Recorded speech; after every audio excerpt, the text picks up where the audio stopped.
જો કાલે આપણે વ્યતિકરણ વિશે ભણી ગયા હતા. આજે એના પછીની નેક્સ્ટ લેક્ચર છે આપણું.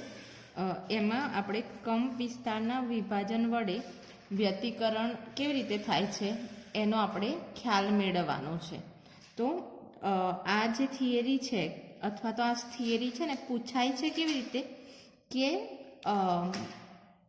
આપણે પાતળા સ્થળ વડે થતું વ્યતિકરણ માટેની શરત આપો, એ રીતે પણ થિયરી પૂછાતી હોય છે. તો અહીં જો આવી એની થિયરી મેઇન કે કંપ વિસ્તારનું વિભાજન વડે વ્યતિકરણ, અથવા તો આવું પૂછાય કે પાતળા સ્થળ વડે થતું વ્યતિકરણનું સૂત્ર મેળવો. આ મોસ્ટ આઈએમપી થિયરી છે, દર એક્ઝામમાં લગભગ આવે છે અને આમ તમને મજા પણ આવશે. કદાચ એકવાર આમ સમજવામાં થોડી અઘરી લાગે, પણ એકવાર આવડી ગઈ પછી તમે ભૂલી નહીં શકો એવી છે. તો જો થોડું ઇન્ટ્રોડક્શન પાર્ટ જોઈ લઈએ. તો જો આપણે આગળ જોઈ ગયા એમ કે વ્યતિકરણ સહાયક હોઈ શકે અથવા વિનાશક વ્યતિકરણ હોઈ શકે. પણ વ્યતિકરણ સહાયક વ્યતિકરણ આપણે મેળવવું હોય તો એના માટે મેઇન શરત શું છે કે આપણા જે પ્રકાશ સ્ત્રોત હોય ને એ કેવા હોવા જોઈએ? સુસંબદ્ધ અથવા કોહરન્ટ, ઇંગ્લિશમાં કહેવાય ને સુસંબદ્ધ સ્ત્રોત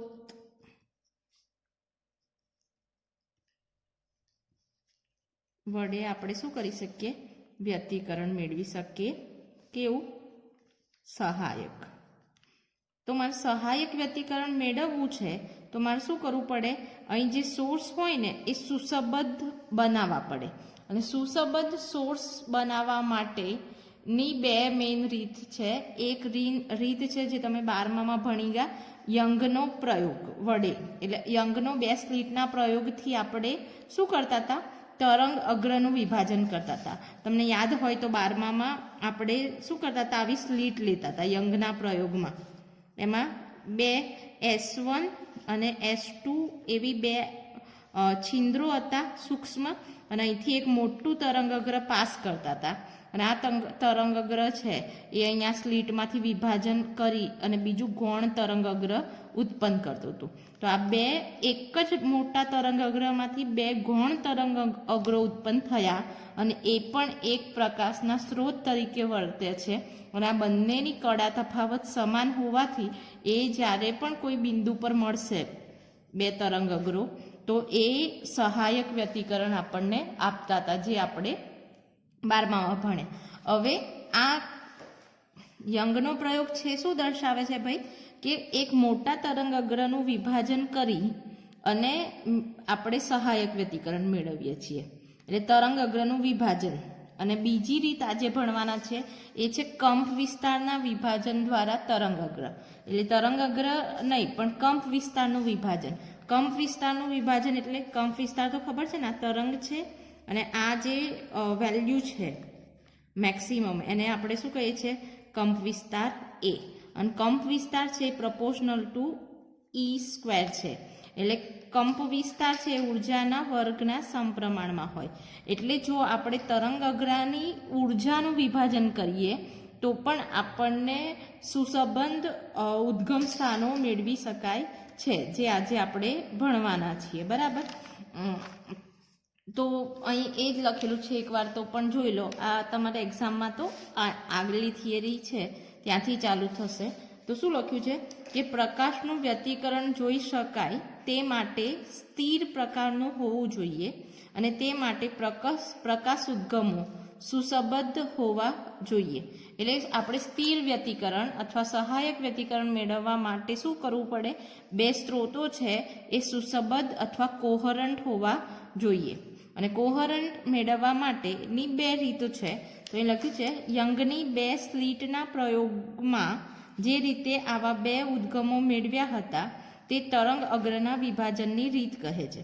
તો યંગની 2 સ્લિટ વડે મળતું સુસંબદ્ધ ઉદ્ગમો છે એ કઈ પદ્ધતિથી મળેલા? તો તરંગ અગ્રોના વિભાજન દ્વારા. અને બીજી રીત છે સુસંબદ્ધ ઉદ્ગમો મેળવવાની બીજી એક રીત છે કંપ વિસ્તારનું વિભાજન. તો આપણે કંપ વિસ્તારના વિભાજન દ્વારા સુસંબદ્ધ ઉદ્ગમો મેળવીશું આના પછીની જે થિયરી છે ત્યાં. પછી અહીં એ પણ લખ્યું છે કે ચોમાસાના ડામરના ભીના રસ્તા પર તેલનું બિંદુ પડતા તેમાં દેખાતા રંગો અથવા સાબુના પરપોટામાં દેખાતા રંગો એ પાતળા સ્તરો વડે રચાતા વ્યક્તિકરણનું પરિણામ છે. તો આપણને પરપોટામાં અલગ અલગ કલર દેખાય છે, અથવા રોડ પર કશું પેટ્રોલ પડે અને પછી પાણી પડે, એના મિક્સચર દ્વારા આપણને અલગ અલગ કલરો દેખાય છે. કોના દ્વારા દેખાય છે? વ્યક્તિકરણની ઘટના વડે. તો હવે આપણી થિયરી ચાલુ થાય છે. તો એમાં શું કહે છે?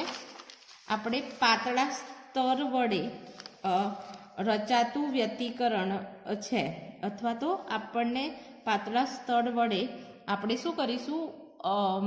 કંપ વિસ્તારનું વિભાજન કરી અને સુસંબંધ ઉદ્ગમ સ્થાનો મેળવવાનો ટ્રાય કરીશું. તો અહીં આપણી થિયરી ચાલુ થાય. પાતળા સ્તર વડે થતું વ્યક્તિકરણ. હવે છે ને હું બહુ એક્સપ્લેન નથી કરતી, પહેલાં મેથેમેટિકલ સ્ટેપ છે એ આપણે જોઈએ, બરાબર? તો અહીં આપણું એક પાતળું સ્તર છે.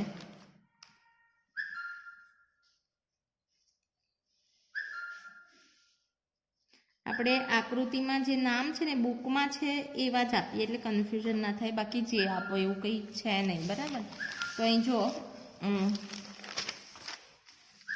હું સાદી આકૃતિ દોરું છું, પછી બુકમાં છે એને એક્સપ્લેન કરીશું. બહુ લાંબી પોડી દોરી છે એટલી જરૂર પણ નથી. તો આપણી પાસે એક પાતળું સ્તર છે જેની જાડાઈ છે ટી, અને નામ આપી દઈએ આ પી, પી ડેશ, ક્યુ, ક્યુ ડેશ. એવું પાતળું સ્તર છે. તેનો વક્રીભવનાંક મ્યુ છે. હવાનો વક્રીભવનાંક તો 1 છે એટલે નહીં લખીએ. તો હવે શું થાય છે? આપણો એક કિરણ સપોઝ AB એ આ પાતળા સ્તર પર આપાત થાય છે એ. તો એ શું થશે? થોડું વાંકું વળશે વક્રીભવનના કારણે, અંશતઃ વાંકું વળે છે, બરાબર?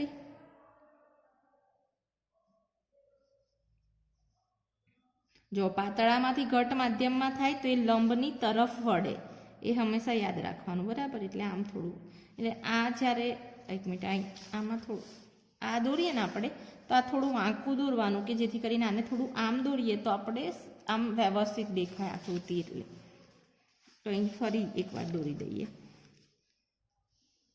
તો આપણું પાતળું સ્તર છે PQ, Q dash, P dash, જેની થિકનેસ છે T, જાડાઈ, અને મ્યુ વક્રીભવનાંક છે. અહીં AB કિરણ છે, બરાબર? AB કિરણ આમ વાંકું દોરીએ થોડું. તો એ જ્યારે અહીં સ્તર પર પારદર્શક માધ્યમ છે એના પર જ્યારે આપાત થશે આપણું AB કિરણ, તો શું થશે? અંશતઃ એટલે થોડું છે પરાવર્તન થશે ને થોડું વક્રીભવન થશે. તો અહીં પરાવર્તન ધારો કે આ થાય છે અને રિફ્લેક્ટેડ છે એટલે એને R કહીએ. BR આપણું કિરણ આપાત થાય અને થોડું વક્રીભવન થશે. અહીં સપાટીને દોરેલો લંબ ડ્રો કરી દઈએ. તો જો પાતળામાં માધ્યમથી ઘટ માધ્યમમાં થાય ને તો એ થોડું લંબ તરફ વાંકું વળે, એટલે આમ જવું જોઈતું હતું આમ, તો એની જગ્યાએ આમ જશે. થોડુંક જ ક્રોસમાં દોરીએ, બરાબર? જવું જોઈતું હતું આમ. અને પછી શું થશે? જુઓ અહીં આ સપોઝ C બિંદુ પર એ આપાત થયું, તો હવે શું થશે? અહીં પણ સપાટીને લંબ ડ્રો કરીએ. તો હવે અહીં પણ શું થશે? થોડું આ બીજી સપાટી પર અથડાયું તો થોડું એ શું થશે? પરાવર્તિત થશે. પરાવર્તિત એટલે એને માધ્યમમાં પાછું પડવાની ઘટના, અને થોડું વક્રીભૂત થશે. પણ અહીં બહુ ઇમ્પોર્ટન્ટ હે, અહીં પાતળા માધ્યમથી જાડા માધ્યમમાં જાય છે એટલે લંબ તરફ આ બાજુ વાંકું નહીં વળે, પણ લંબથી દૂર જાય છે. આ છે ને કોમ્પિટિટિવ એક્ઝામમાં પણ હંમેશા પૂછાય છે કે ભાઈ કયા માધ્યમમાંથી કયા માધ્યમમાં જાય ત્યારે આપણું કિરણ છે એ લંબ તરફ આવે છે કે લંબથી દૂર જાય છે. તો પાતળાથી જાડા માધ્યમમાં જાય તો લંબની તરફ આવે એટલે ખૂણો ઘટે, કેમ કે ઘટ માધ્યમમાં ગયું અને ઘટ માધ્યમમાંથી પાતળા માધ્યમમાં જશે તો એ લંબથી દૂર જશે. ઇન ધ સેન્સ અહીંથી જે આવતું હોય એ જ લાઈનમાં આવી જાય. બરાબર. તો આ છે વાય. અને પછી અહીં આખી પ્રોસેસ વારે ઘડીએ ચાલ્યા કરશે. અહીં પાછું શું થશે, થોડું કિરણ છે એ પરાવર્તિત થશે, આર ડેશ કહીશું, અને પછી પાછું આ થોડું વક્રીભૂત થશે. અહીં લંબ ડ્રો કરીએ, લંબ તરફ. હા બરાબર. તો આની આપણે એટલી જરૂર છે નહીં. તો આ આપણી મેઇન આકૃતિ છે. હવે જુઓ શું કરવાનું છે આપણે, કે આપણને અહીં જ્યારે એ બી કિરણ છે એ સપાટી PQ પર આપાત થાય છે ત્યારે BR રૂપમાં અંશતઃ શું થશે, પરાવર્તિત થાય છે, અને BC રૂપમાં અંશતઃ વક્રીભૂત થાય છે. પછી લખવાનું કે BC કિરણ પાછું જ્યારે P', Q' પર આપાત થાય છે ત્યારે અંશતઃ પરાવર્તિત થઈ એટલે કે C, અને અહીં લખીએ B1 ના ફોર્મમાં પરાવર્તિત થઈ અને થોડું આપાત થાય છે. આ ઘટના વારે ઘડીએ પરાવર્તિત પામે છે. તો આપણને અહીં બે કિરણો મળ્યા. એ બે કિરણો સુસંબદ્ધ છે કે પછી સુસંબદ્ધ નથી એની શરત આપણે મેળવવાની છે. તો સુસંબદ્ધ હોવાની શરત શું છે, તો ભાઈ જ્યારે બે કિરણો સુસંબદ્ધ હોય ને તો એમના વચ્ચેનો પથ તફાવત ગણવો પડે. અને જો એ m લેમ્બડા અથવા n લેમ્બડા હોય પથ તફાવત, તો એ બંને કિરણો છે કેવા હોય, સુસંબદ્ધ હોય છે. એટલે આપણે શું ગણીશું, તો B થી R કિરણ છે એનો અને B1 R1 છે બે કિરણો, એમની વચ્ચે પથ તફાવત કેટલો છે એ આપણે આ થિયરીમાં ગણવાના છીએ. તો આપણે શું કરીશું, પહેલાં પથ તફાવત મેળવવા માટે આ કિરણ ને આ કિરણ બંને છે એક સરખા ભાગ કાઢી નાખીશું તો જ આપણને તફાવત મળે. એટલે હું અહીંથી લંબ ડ્રો કરીશ. તો B1 થી BR1 પર લંબ ડ્રો કરતા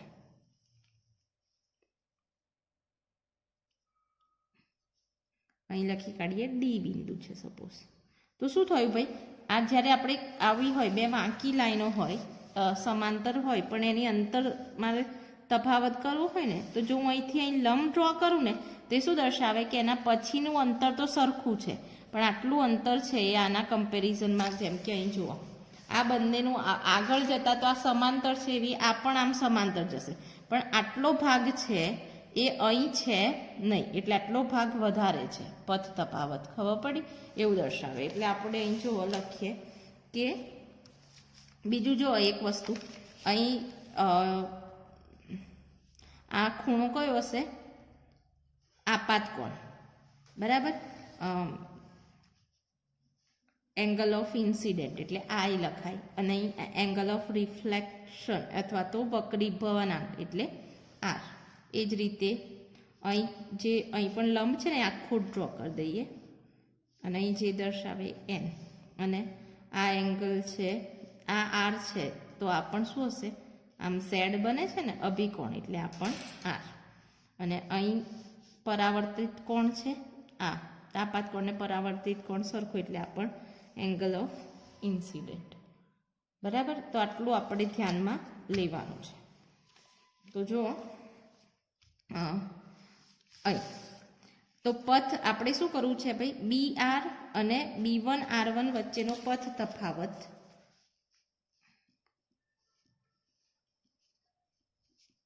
તો હવે જો આ કિરણ અહીંથી અહીં જતું રહ્યું અને આ કિરણ છે આ BR1 એની વચ્ચે પથ તફાવત કેટલો છે, આ બંને કિરણ. તો આ કિરણને તો અહીંથી અહીં આવવું પડ્યું. જુઓ આ કિરણ કેટલું અંતર કાપ્યું, અહીંથી ડાયરેક્ટ અહીં, અને અહીં આ R1 છે B થી R1 સુધી જવા માટે કેટલું અંતર કાપવું પડ્યું, તો પથ તફાવત કેટલો થશે ભાઈ, એક તો આટલું અંતર, આ અંતર વધારાનું કાપ્યું છે. આ B1 R1 થવા માટે આ કિરણે કેટલું અંતર વધારાનું કાપ્યું, તો જુઓ આ અંતર કેટલું કાપ્યું, B થી C સુધી આવ્યો, C થી B1 સુધી ગયો. બરાબર. એટલું અંતર અહીં વધારે કપાયું છે આ કિરણ દ્વારા. જ્યારે આ કિરણ દ્વારા વધારાનું અંતર કેટલું કપાયું? આના આટલું ભાગ તો સરખો જ છે, પણ આટલો ભાગ વધારે છે. એટલે આપણે બંનેનો પથ તફાવત લઈએ તો અહીં જુઓ કે અહીં વધારાનું અંતર કેટલું કાપેલું છે આણે? બીસી વત્તા આ CB1. પણ એ અંતર કાપ્યું છે શેમાં?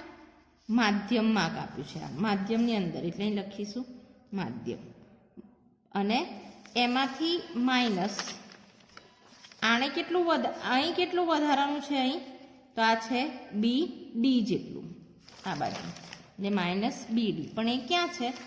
બહાર છે, એટલે હવાનું માધ્યમ આવે છે અહીં. એટલે અહીં લખીએ હવા. બરાબર. હવે જુઓ, પણ અહીં આ આપણે આકૃતિમાં વધારે એંગલ કર્યો, પણ હંમેશા આ ને આ એંગલ કેવા છે? સરખા એંગલ છે. માટે તો આ હવાના માધ્યમ છે. હવે જુઓ, અહીં આપણી આકૃતિમાં આ આર છે ને, આપણને ખબર છે વક્રી, અહીં આ કિરણ અને આ બંને આર આર જ હોય. આ પણ વક્રીભાવના કોણ જ છે. તો આ બંને સમરૂપ ત્રિકોણો છે. માટે આ બાજુ અને આ બાજુ કેવી હશે? સરખી હશે. માટે અહીં લખી શકીએ કે BC જેટલું છે અહીં, એટલું જ આપણું શું છે? CB1 છે. માટે અહીં બંને સરખા છે, એટલે હું અહીં CB1 ને પણ BC લખી શકું. એટલે BC પ્લસ CB1 ને જગ્યાએ લખીએ BC, અને આ માધ્યમ એટલે મીડિયમ એમ લખાડું, અને BD એર એટલે એ લખાડું શોર્ટમાં. તો અહીં થઈ જાય પથ તફાવત આપણને મળે છે 2BC મીડિયમ અને BD એર. હવે જો કોઈ પણ ઇક્વેશનને સોલ્વ કરવું હોય તો એ એક જ માધ્યમમાં હોવું જોઈએ. લગભગ આપણે આને એરમાં ફેરવવું પડે. તો આને મારે એરમાં ફેરવવું છે આ મીડિયમના બદલે, તો મારે સમતુલ્ય અંતર શોધવું પડે. સમતુલ્ય અંતરનો મતલબ શું? કે કોઈ પણ કિરણે હવામાં જે તે સમયમાં હવામાં કેટલું અંતર કાપ્યું અને એટલા જ સમયમાં માધ્યમમાં કેટલું અંતર કાપ્યું, એ અંતરને સમતુલ્ય અંતર કહેવાય. જેમ કે દાખલા તરીકે જો આમ હવામાં કોઈ કિરણ છે, એણે 5 મિનિટમાં કેટલું અંતર, સપોઝ 5 મીટર જેટલું અંતર કાપ્યું છે. બરાબર. અને આપણને ખબર છે ઘટ માધ્યમમાં 5 મિનિટમાં એ શું કરશે? અંતર થોડું ઓછું કાપશે, કેમ કે એને વેગ ઘટી જાય ઘટ માધ્યમમાં, તો એ 3 મીટર કાપે. તો આ બંને અંતરને આપણે શું કહીશું? સમતુલ્ય અંતર કહેવાય. તો સમતુલ્ય અંતર એટલે શું કહેવાય ભાઈ? કે જે તે કિરણે આપેલા સમયમાં હવામાં જેટલું અંતર કાપ્યું એટલા જ સમયમાં માધ્યમમાં કાપેલું અંતર, એને આપણે સમતુલ્ય અંતર કહેવામાં આવે છે. તો આપણે અહીં સમતુલ્ય અંતર એટલે મારે અહીં મીડિયમના બદલે એર લાવવું હોય તો શું કરવું પડે ભાઈ? તો જો અહીં લખીએ, એક સપોઝ આપણું કિરણ છે અહીં AB કિરણ, અહીં લખીએ કે AB કિરણનો માધ્યમમાં વેગ v છે, તો તેણે કાપેલ માધ્યમમાં અંતર dm, મીડિયમમાં અંતર t સમય માટે. તો t સમય માટે અંતર dm કાપેલો છે, વેગ v હોય તો અહીં આપણું સમીકરણ વેગ v બરાબર શું લખી શકીએ? અંતર ભાગ્યા સમય. બરાબર. તો આ એક સમીકરણ મળ્યું. એ જ રીતે જો હવામાં હોય તો હવામાં વેગ કેટલો હોય પ્રકાશનો? c જેટલો. અંતર હવામાં કાપ્યું હોય તો એને લખાય d એર, અને સમય તો સરખો જ લેવાનો છે, કેમ કે સમાન સમયમાં લાગેલું અંતર, સમાન સમયમાં કાપેલું અંતર જ આપણે કમ્પેર કરી શકીએ. તો અહીં જો હું શું કરીશ, મારે કરવું શું છે ભાઈ? કે ડી એર એટલે એરનું હવામાં અંતર અને મીડિયમમાં અંતરની કમ્પેરિઝન કરવી છે. તો માટે હું શું કરીશ, અહીં ટીનું સૂત્ર કરતા કરું. તો ટી બરાબર શું લખી શકું? ડીએમ. આ ટી અહીં આવી જાય, વી નીચે આવી જાય, તો અહીં થઈ જાય વી. તો આ ટીની કિંમત છે એ આ સમીકરણમાં મૂકી દઈએ. આ સમીકરણ 1 આપી દઈએ, સમીકરણ 2, સમીકરણ 3. તો લખાડાય કે ટીની કિંમત સમીકરણ શેમાં મૂકીએ? 3માં મૂકતા. તો અહીં મૂકીએ તો સી બરાબર આપણને શું મળ્યું? અહીં ટીની કિંમત મૂકી દઈએ. આપણે ડી એર શોધવું છે, તો અહીં સી બરાબર ડી એર અને ટી બરાબર તો શું છે? ડીએમ છેદમાં વી મળ્યું આપણને. તો આ વીને આ બાજુ લઈ દઈએ અને ડીએમ પણ આ બાજુ લઈ લઈએ. તો ડી એર બરાબર શું મળે? આ ડી એર બરાબર શું થઈ જાય? આ બાજુ આવી જાય એટલે સી અને આ ઉપર આવી જાય એટલે ડીએમ છેદમાં વી માટે ડી એર બરાબર શું થઈ જાય?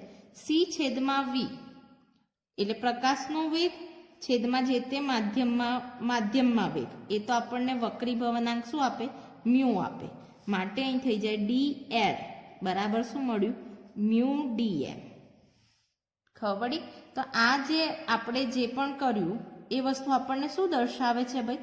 કે આપણે કોઈ પણ માધ્યમમાં કાપેલું અંતર અથવા એરમાં કાપેલું અંતર એ માધ્યમમાં કાપેલા અંતર જેટલું કરવું હોય તો શું કરવું પડે?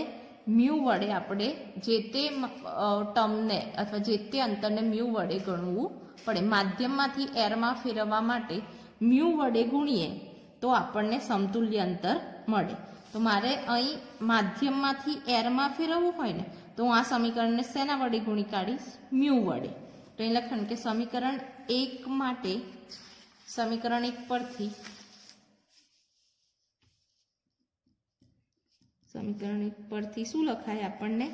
કે પથ તફાવત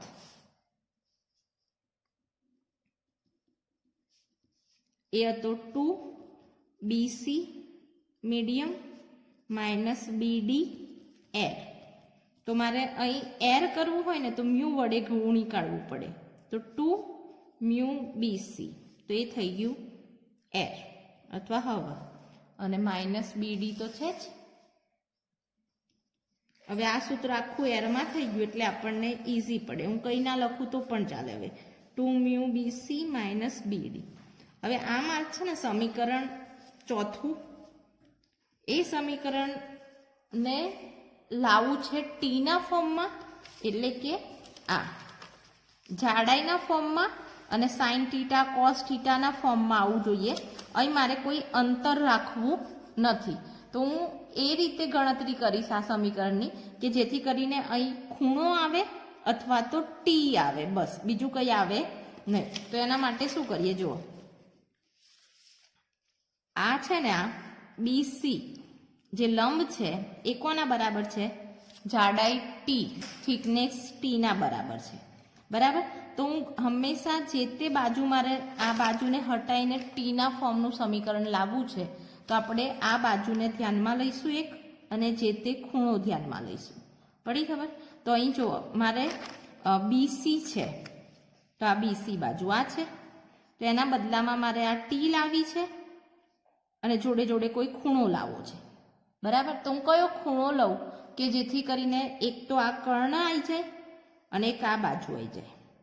તો કયો? આ તો કર્ણ છે અને મારે બાજુની બાજુ ખૂણાની બાજુ ધ્યાનમાં લેવી હોય આ ટી તો મારે કયો ખૂણો લેવો પડે? Cos R. કેમ કે કોસ આર એટલે પાસેની બાજુ ભાગ્યા કર્ણ. એટલે જો હું કોસ આર લઉં તો શું થાય? તો એ લખાણનું કે આકૃતિમાં ત્રિકોણ BNC માટે કોસ આર બરાબર શું થાય? પાસેની બાજુ એટલે CN અને ભાગ્યા કર્ણ એટલે CB. એટલે અહીં લખી શકાય CN ભાગ્યા કર્ણ BC. બરાબર. માટે BC બરાબર શું થઈ ગયું? મારે તો BC ને સૂત્ર કરતા કરવું છે. તો BC બરાબર થઈ જાય CN છેદમાં કોસ આર. અને CN તો શું છે ભાઈ? જાડાઈ છે, થિકનેસ. બરાબર. એટલે થઈ ગઈ ટી કોસ આર. ખબર પડી? ભલે આપણે આ ઊંધેથી ગયા પણ આપણો ઇન્ટેન્શન શું હતો? આપણને પહેલાથી ખબર હતી કે મારે સૂત્ર છે અહીં કેમ મેં પછી સાઇન આર ના લીધું, ટેન આર ના લીધું અને કોસ આર જ લીધું? કેમ કે મારે જોઈએ છે આ થિકનેસ વાળું સૂત્ર, એટલે આ ટી આવવો જોઈએ મારે, અને આને સૂત્ર કરતા કરવો છે એટલે બીસી પણ આવવો જોઈએ.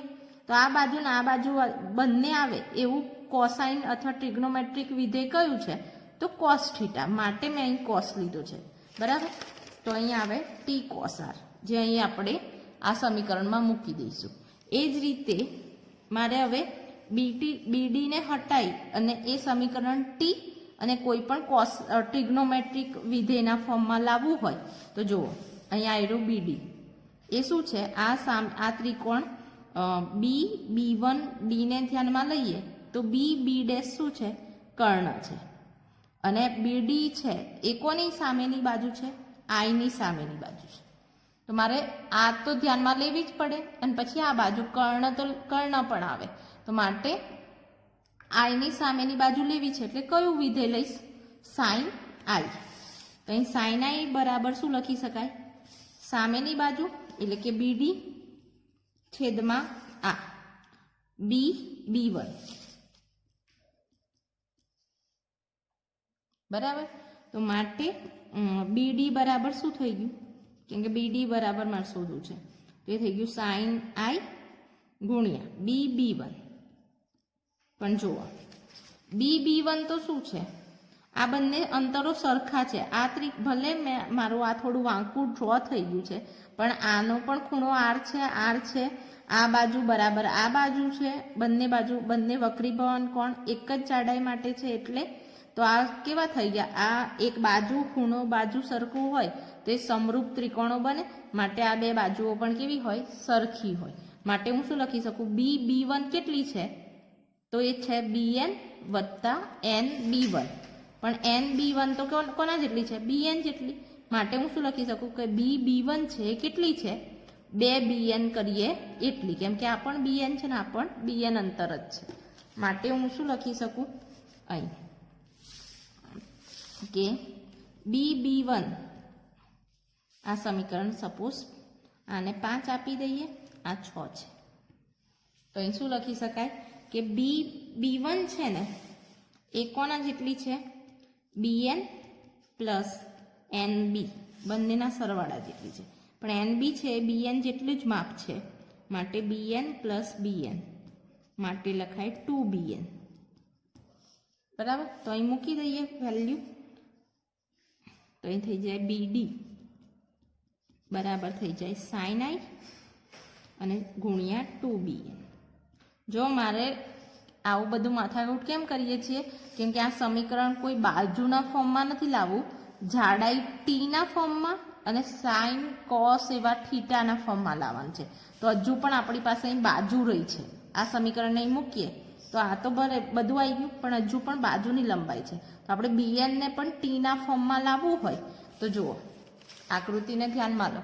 તો એક તો મારે આ BN બાજુ લેવી છે ધ્યાનમાં, અને સાથે સાથે આ જાડાઈ ધ્યાનમાં લેવી છે ટી.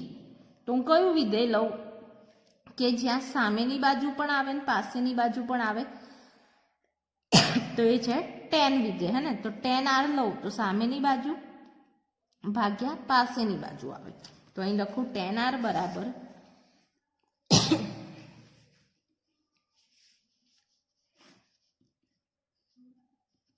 પહેલા સમજો, પછી બીજી વાર કરીશું ને તો યાદ રહી જશે આપણને. ટેન આર બરાબર શું લખી શકાય? સામેની બાજુ એટલે BN છેદમાં પાસેની બાજુ એટલે CN. BN CN. તો માટે BN બરાબર શું થઈ જાય? ટેન આર અને CN તો શું છે? Thickness T.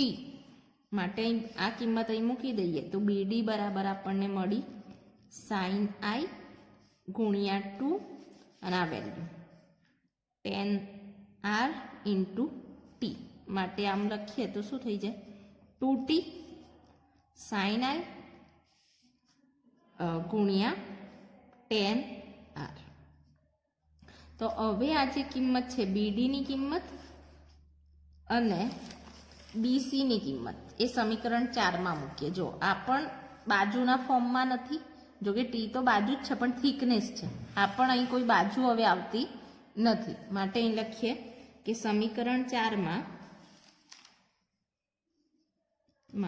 BN અને BDની કિંમત મૂકતા. આ એકવાર તમને આવડી જશે ને તો બહુ જ સહેલી થિયરી લાગશે અને મજા પણ આવશે. તો અહીં જો પથ તફાવત કેટલો થઈ ગયો 2μ.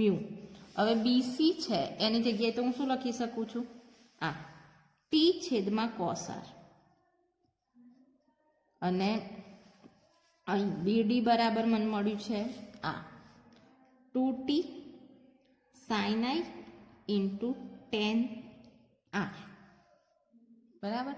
હવે જો 2T બંને બાજુ કોમન નીકળી શકે, અને tan r છે તો આપણે એને પણ sin r cos r કરીએ તો cos r પણ કોમન નીકળશે. એટલે અહીં લખી કાઢીએ 2T/cos r હમણાં રવા દઈએ, -2T sin i, અને અહીં મારે tan r ને હું શું લખી શકું, sin r/cos r.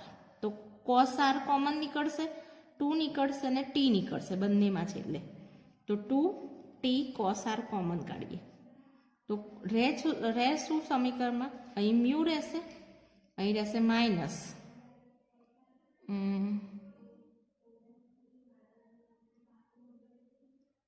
તો અહીં શું રહેશે sin i, અને અહીં રહેશે cos r જતો રહ્યો એટલે sin r પણ રહેશે.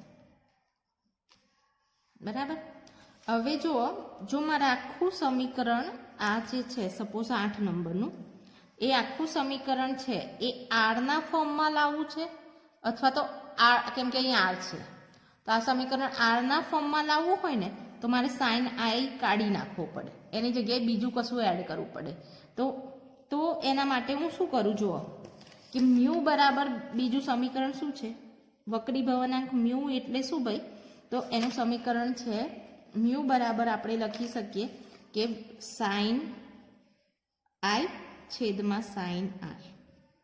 એ મ્યુનું સમીકરણ છે. એટલે શું કહે છે, પરાવર્તન કોણનો સાઇન વિધેય છેદમાં વક્રી ભવનાંકનો સાઇન વિધેય એનો ગુણોત્તર એ આપણને શું આપે, મ્યુની કિંમત આપે. એટલે જો મારી પાસે અહીં મ્યુ લખવું હોય, આ સમીકરણમાં મ્યુ લખવું હોય, મારે મ્યુ લાવવું હોય તો સાઇન i તો છે જ, તો મારે શું કરવું પડે, સાઇન r વડે ભાગવું પડે. તો સાઇન r વડે હું આ સમીકરણ ભાગું તો અહીં સાઇન r અહીં નીચે ભાગું તો ઉપર ગુણવા આપવી પડે, એ તો જ સમીકરણ બદલાય ને. તો અહીં સાઇન r વડે ભાગતા અને ગુણ, તો અહીં સાઇન r બીજું આવે, સાઇન r નો શું થઈ જાય, વર્ગ થઈ જાય. તો આ જે કિંમત છે સાઇન i છેદમાં સાઇન r એ કોની કિંમત છે, મ્યુની કિંમત છે. માટે આ સમીકરણ થઈ જાય આ રીતે. પથ તફાવત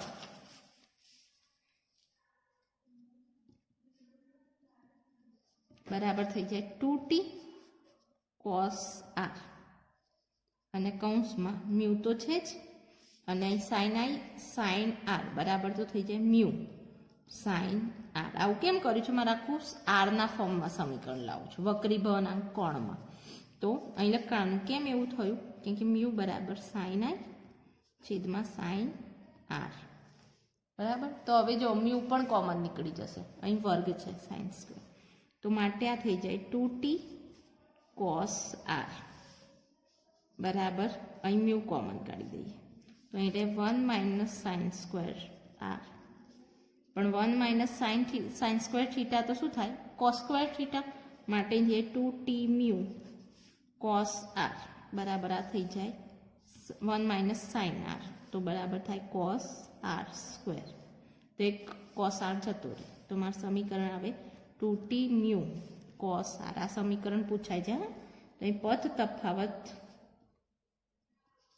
કેટલો આવ્યો, 2T મ્યુ cos r જેટલો આવ્યો. પછી અહીં લખવાનું કે આટલો પથ તફાવત છે ને, પણ સાથે સાથે શું કીધું છે આપણને કે જ્યારે કોઈ પદાર્થ છે એમાં કોઈ પણ પ્રકાશનું કિરણ એ પાતળા માધ્યમથી ઘટ માધ્યમ પર અથડાઈને પાછું વળે ને ત્યારે એની કડાનો તફાવતમાં π/2 છે, એની કડાનો તફાવત છે એમાં લેમડા કડા છે ને π/2 જેટલી બદલાઈ જાય છે, એટલે કે એટલો એમાં ઘટાડો જોવા મળે છે. તો π/2 કડા તફાવત જોવા મળે એટલે અહીં શું થવું જોઈએ કે અહીં બતાવે છે જો એમાં એટલો ઘટાડો થાય ને તરંગ લંબાઈમાં કેટલો ઘટાડો થાય λ/2 જેટલો. એટલે તમે આમ સીધે સીધું જુઓ ને તો અહીં લખવાનું કે જ્યારે કોઈ પ્રકાશનું કિરણ એક ઘટ માધ્યમમાં અથડાય અને પાછું પરાવર્તિત થાય ત્યારે એના તરંગ લંબાઈમાં λ2 જેટલો આપણને શું જોવા મળે છે ભાઈ? ઘટાડો જોવા મળે છે. તો આટલો ઘટાડો જોવા મળે તો તફાવતમાં એ શું થઈ જાય? વધારો થઈ જાય. કોઈ પણ વસ્તુમાં ઘટાડો થવો તો તફાવતમાં શું થવું? એનો વધારો થવો ને. તો અહીં આપણો પથ તફાવત ખરેખર કેટલો થશે? તો પથ તફાવત એ થશે આટલો તો હતો જ, પણ સાથે સાથે λ/2 જેટલો પણ થશે. કેમ કે આ પાતળા માધ્યમમાંથી ઘટ માધ્યમ પર અથડાઈને પાછું ફરે છે પ્રકાશનું કિરણ માટે. તો માટે ચોખ્ખો પથ તફાવત એ આપણને મળ્યો 2t μ cos r λ/2 જેટલો. હવે જુઓ તો પથ તફાવત પરથી આપણને શું ખબર પડે ભાઈ? જો આ પથ તફાવત છે એનું મૂલ્ય એ n લેમ્બડા અથવા અહીં m લખ્યું છે, તો આ m લેમ્બડા જેટલું હોય પથ તફાવતનું મૂલ્ય, તો એ શું દર્શાવે કે આ જે છે જો એમ લખવાનું કે આ BR અને B1R1 વચ્ચેનો પથ તફાવત જો m લેમ્બડા હોય તો એ દર્શાવે છે કે આપણું વ્યતિકરણ છે એ સુસંગત વ્યતિકરણ છે, સહાયક વ્યતિકરણ છે. અને આ સહાયક વ્યતિકરણ માટેની શરત છે કે પથ તફાવત n લેમ્બડા જેટલો આવવો જોઈએ. તો અહીં થશે સહાયક વ્યતિકરણ. અને બીજું પોઈન્ટ છે કે જો આપણે જો આ પથ તફાવતનું મૂલ્ય એ m+1/2 આવે અને λ/2 પણ અહીં આવે. જો અહીં લેમ્બડા ગુણાયેલા છે ને તો અહીં m ની બદલે m+1/2 આવે. તો અહીં શું આવે? આ પદ તફાવત જ છે μt cos r + λ2. તો આ જે શરત છે કઈ છે? વિનાશક વ્યતિકરણની.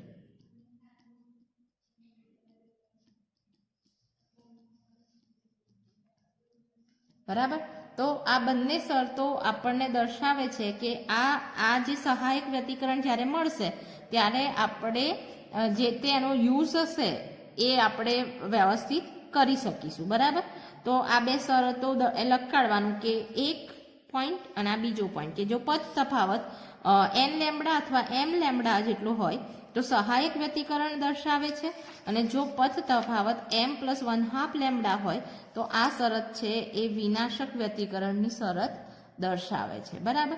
આના પછી એક નાની હવે ટોપિક છે જે પછી ભણવો હોય તો પણ અને નહીં ભણો નહીં તો નહીં, એટલે સમજી લેજો, યાદ રાખવાની જરૂર છે નહીં.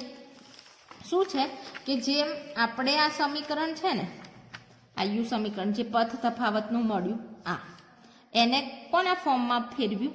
આખું સમીકરણ આરના ફોર્મમાં ફેરવ્યું. એવું મારે આરના ફોર્મમાં એટલે કે વક્રીભવન કોણ